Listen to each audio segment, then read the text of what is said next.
You're watching us here on Trading Hour. We come to you live from the CNBC TV 18 Motilal Oswal studio. I'm Mangalam Malu. With me, Hormaz Fatakia. It's turning out to be a freaky Friday for the markets. The Nifty down 160 points.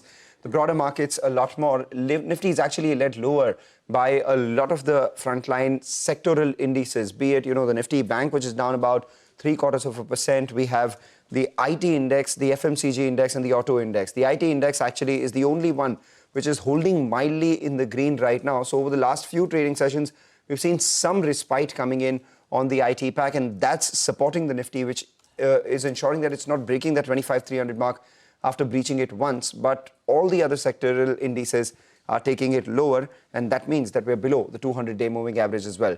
Nothing particularly good in the broader markets either. Two stocks declining for every one stock which is advancing, Hormaz. Yes, indeed. And that's the kind of week that we have had, right? Every time we see some kind of recovery, the recovery gets sold into. But today, at least for the first couple of hours, the one important level that the Nifty was defending for the better part of this week, it has failed to do so. That is 25,400. And now it has moved below its 200-day moving average as well. Of course, it is still hovering around those 200-day moving average levels. But it remains to be seen whether it can claw its way back in the second half of the trading session to at least hold off above the levels of 25,400 as it has done so for a better part of this week. Just a couple of stocks before we try reviewing the month gone by. Of course, Vishal Megamart down 7%. That's been the one underperformer, of course, after the block deal. But the MFI names are the ones that are taking it on the chin today. Credit Access Grameen is down 6. Fusion Finance is down 10. And the others being Utkarsh Small Finance Bank and the others, L&T Finance, all of them after the new draft laws in Bihar. That is why all of these names taking a hit. Utkarsh now down 4.5%. Fusion Finance, Utkarsh, all of them trading significantly below their IPO price as well. But the month gone by, as volatile as it has been, the Nifty has gone nowhere all through this month. The index had closed at 25,320 on the 30th of January, which was the day before the union budget, and it is still at those levels as we speak. So the returns have been zero, but it has had a very broad range of over 1,000 points. It made that 26,341 high as well after the trade deal was announced the next day, that 1,200 point gap up. But all of that has just fizzled out as the month has gone by. The best performing stock this time around on the Nifty this month is Power Grid. And for a stock that is not known for moving much, the 18% return that the stock has had has turned out to be the best month it has had since 2009. Even the other movers as well, like Max Healthcare, Eicher Motors, all of them have seen a decent double-digit return. But on the downside, no prizes for guessing here. The top 5 losers are IT names. And Tech Mahindra is the top loser on the Nifty this month. Infosys is having its worst month since April of 2013. HCL Tech is down 18%. The 18% is the worst month since March of 2020. If the stock falls any further, this will turn out to be the worst month since July of 2008 for HCL Tech. Now, TCS and Wipro, both of them down 15% each. The top 5 losers on the Nifty for this month are unsurprisingly IT stocks. So you take a look at the broader universe, the Nifty 500, and you see the returns there. The stock-specific activity, there are certain select pockets that have done very well. Amber Enterprises, look at this, 39%. Apar Industries, 37%. Hitachi Energy, 35%. Bharat Forge, 32%. And all of them have had the best month in a fairly long period of time. In fact, for Bharat Forge, it is turning out to be the best month since 2009. So that's the kind of returns that you have seen in the broader markets. But on the flip side, here too there are no prizes for guessing. If large cap IT is the top loser on the Nifty, mid cap IT is the top loser on the Nifty 500. And first source, Hexaware is now significantly below its IPO price. Coforge, one of the best performers in mid-cap IT, all of them at least seeing their worst month since the COVID month of March 2020. Hexaware, of course, listed just last year, so it's the worst month it has had since listing. And First Source too, 33% lower, turning out to be the worst month that the stock has had since 2008. Well, those are some important data points that you've brought about, Hormaz, and when stocks fall from the top, the kind of recovery that they need to make from the bottom to go up is a lot more. That's how percentages work. So if a stock which has fallen 50% from the top, for one to actually make good their money on that, the stock has to actually double from those levels itself and not just a 50% rise. Well, important data points up for you on the perspective here. with regards to the market decline and individual stocks. What we'll do is take a short break. On the other side, we get Manisha Gupta to speak about the bond market and continue our coverage on the market as well.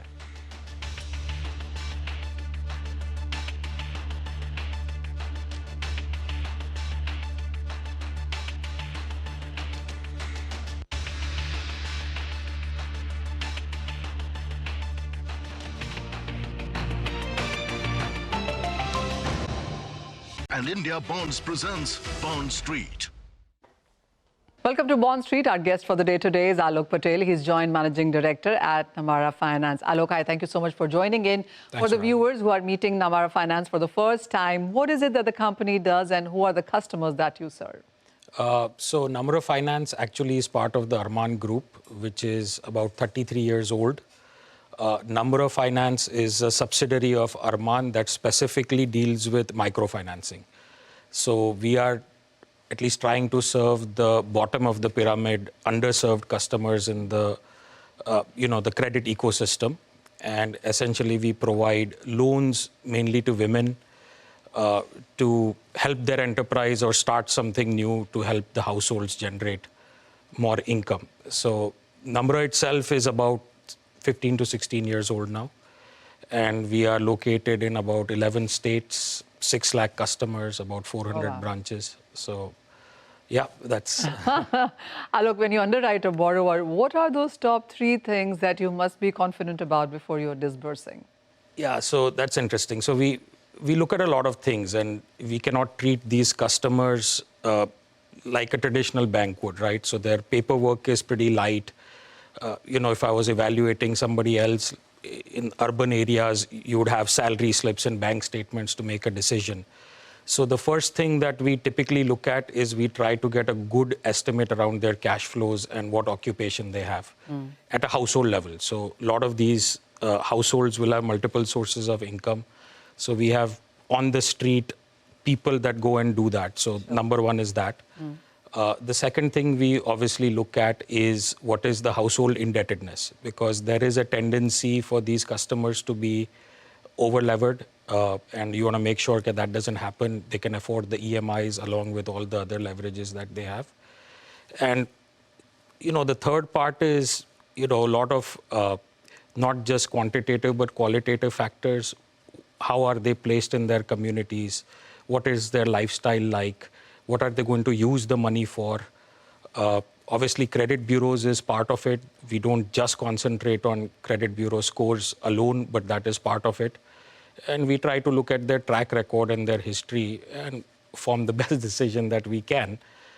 But it's not like traditional banking at all. You have to really go down on your hands and knees and kind of evaluate these customers. I'm assuming the repayments are frequent, the capital size, or rather the ticket size is smaller here. But your capital adequacy with all of this is very, very strong. So what's driving that? What is the right comfort level for capital for your business? Yeah, so, as much as people don't like to admit it, this is a cyclical business. The customers we deal with are highly sensitive to things which are beyond their control, like COVID, for example, or macroeconomic issues, or weather, or whatever you want to say. And so, in an unsecured retail lending, capital is your first line of defense if something goes wrong, right? So, we try to keep our capital well above what is regulatory required, because that is what is required in our business. We have a lot of capital right now, so we are probably going to leverage that and grow the book. Okay. Give or take 3.5x is where we try to keep it. Of course, there's no magic number which is right or wrong. It depends on a lot of circumstances. But we try to keep our capital higher than what most people would tend to see, So what exactly is your current funding mix and how is it evolving given the circumstances globally and in India? Yeah, so, when we first started, we were largely reliant on banks, right? And then NBFCs came in, and then there was a lot of off-balance sheet debt that was started being done, like direct assignment, securitizations. We are doing a lot of retail lending at the moment, so NCDs, retail NCDs and things like that. And so I think it's important to have multiple sources of funds, multiple avenues for funding. Cash is our raw material. I mean, we always need it. And there's always some things going on, bank policies, regulatory changes, so it's important to make sure that you have multiple sources available at all time. So, banks remain a large portion of our book. Now NCDs has become a big portion. I mean, we'll do about 500 crores of NCD raises this year. But it's evolving. So it's always keeps us on our toes. Talk to us about your recent NCD bond issuance. How was the investor response? One, your core objective, and the key takeaway for bond investors. It was beyond my expectations overall. We were oversubscribed, a very good mix of institutional and retail investors. The objective is obviously twofold. As I said, we have, cash is our raw material and we require a diverse source of funding. Sure. Getting it at a reasonable pricing remains an objective as well for any company. And for the bond investors, I think they like the fact that we have a good vintage, very conservative lending, good underwriting, zero defaults in the last 33 years. So all that adds up, adding some level of credibility to the company, and that's great.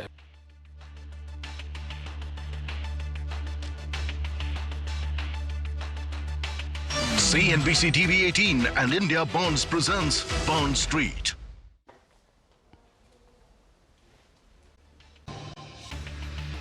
Hurtling back towards the 25,300 mark is the Nifty. But the other major important development in the aviation space was the fact that the DGCA has modified the ticket refund rules, allowing a 48-hour cancellation window. Madhya is now joining in with more details on this. Madhya. So there are three things that come as a relief here for passengers. First, it gives them 24 hours more to decide on the ticket that they've booked. So as per the new rules, passengers can now cancel or amend their tickets within 48 hours of booking without paying any additional charges. But it cannot be for travel in 3 or 4 days. For domestic flights, the departure date must be at least 7 days away from the booking date. And for international flights, the travel date must be at least 15 days away. And beyond the 48-hour window, regular cancellation charges that apply now will apply.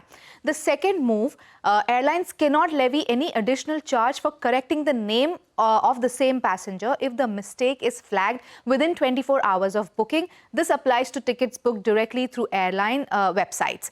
The third one, in case of refunds, some airlines would earlier give a credit shell in place of refunds, but now passengers will decide whether they want a credit shell or direct cash as refunds. The DGCA has also clarified that if tickets are booked via travel agents or portals, the responsibility of issuing refunds lies with the airline and not the agent.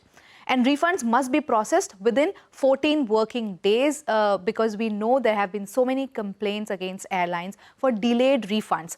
The revised norms come, as I was saying, amid rising complaints over refund delays. And now we are trying to understand how these rules impact airlines' top line. No, not charging passengers for changes in tickets will definitely hit their ancillary revenue. We now need to study how much of a hit it will be. All right, Madhya, thanks a lot for that. We need to understand what could the impact be. But, the impact on the market is definitely visible when it comes to the F&O space. It's a big gash that we're seeing on the frontline indices, and a large part of that is actually a function of, the weakness that we're seeing in the Nifty Bank. So if you look at the Nifty Bank, it's down about 0.8%, a little closer to the percent. The Nifty itself has fallen below the 25,300 mark.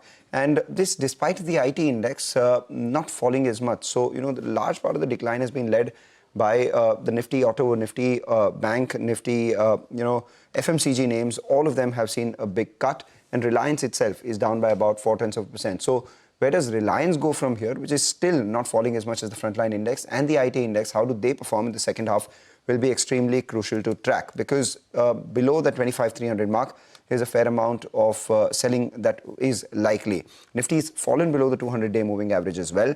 And the advanced decline tells you that the portfolios are in a bit of a disarray. Nearly 1,800 stocks, 1,850 stocks in the red for sub-1,000 stocks, which are in the green. A large part of the decline also could be attributed to all those put writers who have been caught on the wrong side. So look at the 25,450 put. There is open interest coming down out there, which implies that those put writers have been caught on the wrong side and they are panicking, covering their positions. 25,500 put writers also are panicking and covering their positions. On the way up, there is a lot of supply which is expected, which is reflected in the kind of call writing that we're seeing. 25,400, 25,350. And as the Nifty stays below that 25,300 mark, we'll start to see call writing at 25,300 as well. So let's monitor that as we go. The only silver lining from here on is that, the put call ratio has moved towards that oversold zone of 0.7 versus 0.88. So at some point, there could be a bounce. Whether that bounce is sustainable or not, and whether that bounce will get these call writers out of action or not is something that we will be tracking. But as of now, things do not look particularly good for the frontline index. Fresh shots seen on L&T Finance, Angel One. A few long positions added on a couple of these oil and gas names. So we have Oil India, Petronet LNG doing fairly well.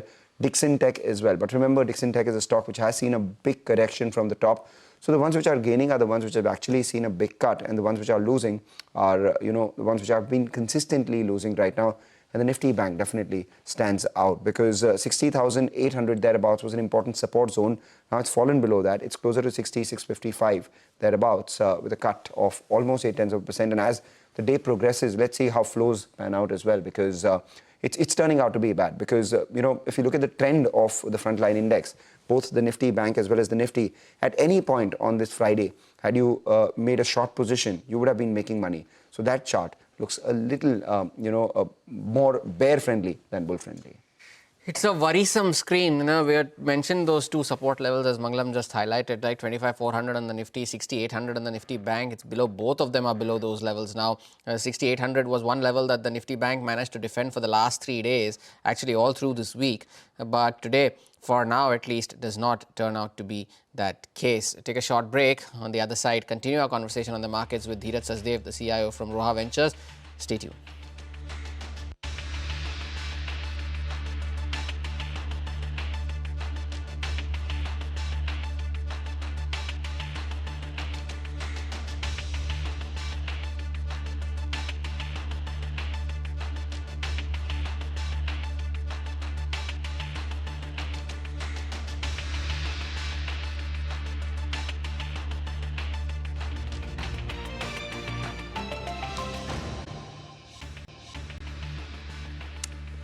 Welcome back. This is Trading Hour. Dheeraj Sachdev, CIO from Roha Ventures, now joins in to discuss the fundamentals of the market, top sectoral picks. Dheeraj, it's been a painful last couple of weeks, if you must. Periodically there were positive news flows which were coming in those weeks the market did show some signs of resilience. But immediately after, we went back to our selling ways. And now as well, as we speak, the Nifty is at the low point of trade. We've seen a fair amount of consolidation in the broader markets. There have been a lot of stocks, as Hormaz had earlier pointed out as well, which are down 20, 30, some even 40%. What does one do in a situation like this? What is the best way to protect your capital? And if one has left some dry powder, where do you deploy it? Hi, good morning, Mangalam. Obviously, we have seen a very decent time and price correction over the last 16, 17 months or so, and which is healthy because it has taken a major part of the valuation excesses. Now, the broader market valuation, as you rightly said, across mid and small caps the valuations have normalized or broadly.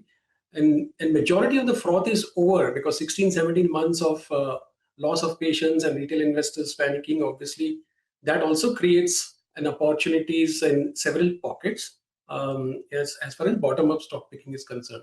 Now, small caps or broader market has seen earnings recovery in the third quarter numbers, if you go by. And given that has been because of the favorable policy dynamics, whether it's lower interest rates, GST cuts, and the tax impact will obviously also play out going forward. Also going forward, the global markets like US, Europe have again opened up for Indian companies with competitive tariffs or trade deals. So time has come for small caps to start outperforming with better risk reward equation. And it can actually start outperforming even the broader market like Nifty. Of course, one has to be selective as the universe of small cap companies is pretty large and there are variations in the quality of business. So we believe that one can fully deploy selective ideas without compromising on the quality of business, and valuations have where the valuations are reasonable and earnings growth is going to sustain going forward, because the market is very, very biased towards earnings growth. So as long as these companies are growing in sustainable fashion, then obviously these companies will get re-rated even in the small cap space. So yeah, opportunities exist across manufacturing as a contra theme, capital goods, banking, financial services, some selective consumption theme, asset management companies. So there are a host of variety of business in small caps to choose from.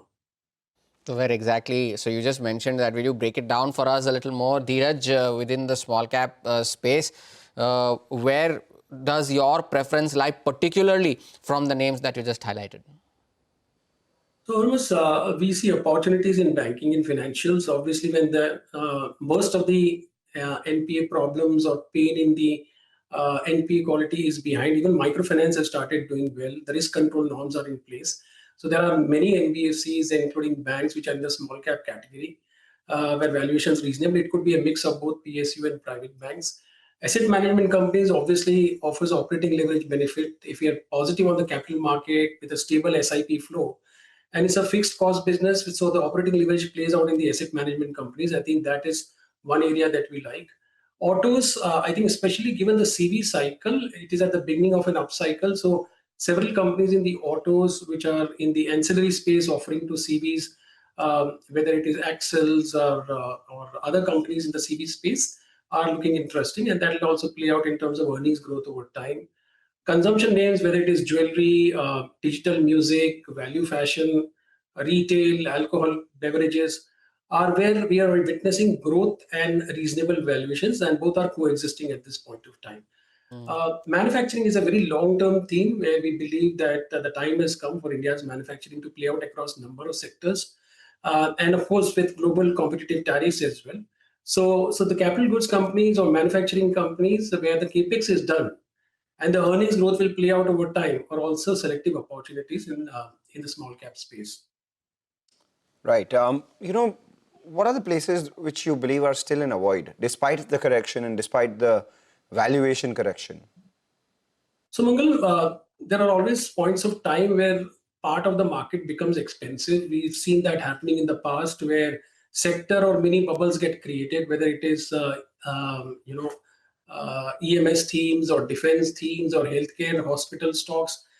At this point of time, while they are very long-term good business opportunities, whether it's EMS, defense, or healthcare, hospital, but the valuations are far ahead of time, and that is where we are avoiding at this point of time these themes.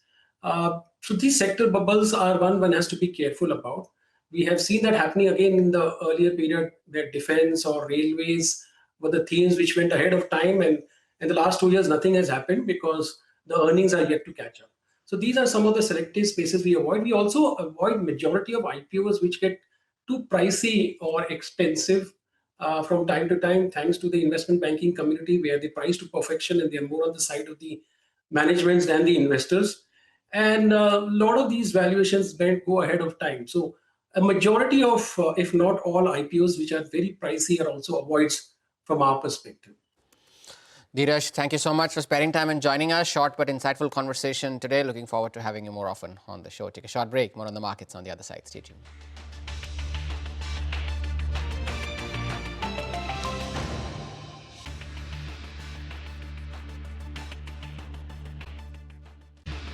Well, the Nifty Bank made an intraday low of 66.33. It is looking to stage a bit of a rebound from those levels. It's still 70 points off the intraday low. Of course, still below that 60,800 mark. That is going to be the most important level to watch as we go into the second half of the trading session. But that does not take away from the fact that there are plenty of gainers in the broader markets today. Reddington is now up 13.5%, is the second best performer on the Nifty 500 as we speak, following Tejas Networks, which is also up a similar quantum. So Reddington is one stock that is doing well in the broader markets, even as the benchmark indices are struggling. And the other one that is doing well is Sarda Energy. There you can see Reddington at the highest point of the day. Sarda Energy is up 8% as well.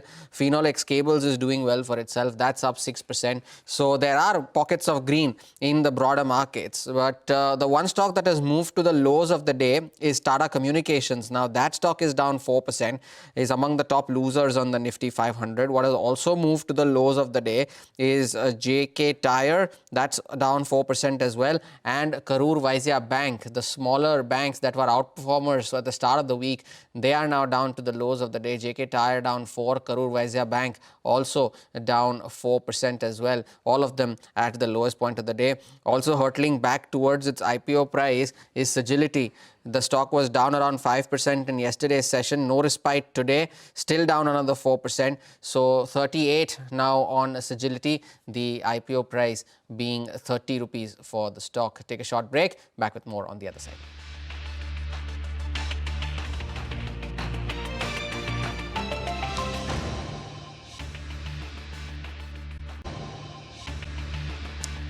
Welcome back. The stocks that are under pressure today, among all the others, are the microfinance institutions, specifically the ones which have large exposure to Bihar. Say something like an Utkarsh SFB, L&T Finance 17%, Fusion MFI down 17% in terms of exposure to Bihar. And then you have Ujjivan and Credit Access Grameen as well. This as the Bihar government has introduced a bill regulating MFIs and small lenders that is on a similar or rather more stringent lines than the 2025 Karnataka ordinance that came in, the likes of loan waiver, prohibition of coercive recoveries, and capping of interest rates and loans. So as a result of which, we did speak to a whole host of experts. The analyst from IIFL joined us today as well to give his view. And we also had a management conversation coming in from L&T Finance, another stock which is down 4% on account of its 17% exposure to Bihar. Let's hear out what they say.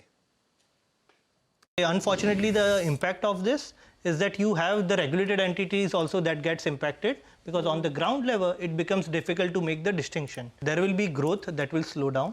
That will also be an asset quality challenge that will come through, because there are certain provisions basically restricting the lending beyond 2 lenders, etc. The extent of impact is going to be predominantly more high for northern focused MFI lenders, and probably it will be then gradually lower for others. Bihar is a reasonable part of our portfolio, but obviously we are spread all across the country. It's about 17% of our portfolio. If you see our collection efficiency, for example, our collection efficiency this month, we're just 1 day away from the close of the month, we are upwards of 99.7. So overall, I do not expect a major impact on L&T Finance's go-forward strategy as well as our collection efficiency in Bihar. But the fact is that we'll have to study the statute in greater detail together with our and await guidance from the MFIN or SRO, and then take our according steps. I do not expect any major impact on L&T Finance. Time to take your leave on this edition of Trading Hour. Still no respite for the markets whatsoever. The Nifty now fighting to hold 25,300 on the downside. From Mangalam and me, thank you for watching. Halftime report on the other side.